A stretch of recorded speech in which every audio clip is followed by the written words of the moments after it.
This is how the Dutch police actually captures the criminal. It's quite interesting.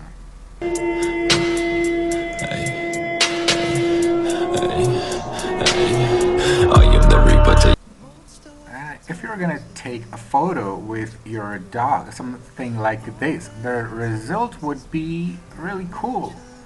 Like this. This is not real. It kind of looks real at first glance, but it's kind of interesting.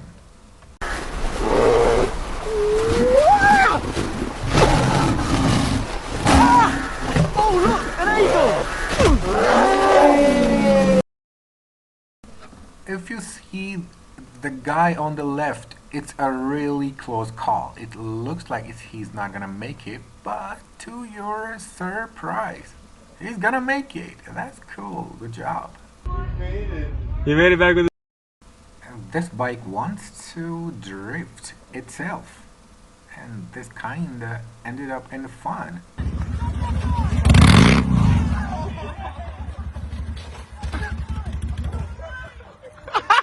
You can't believe how high the dog jump can be. Just have a look.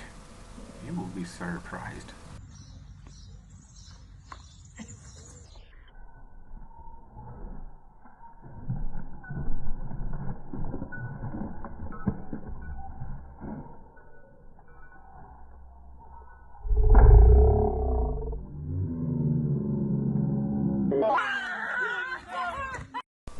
This guy looks safe, but he's not. He is in a danger zone. Oh my gosh.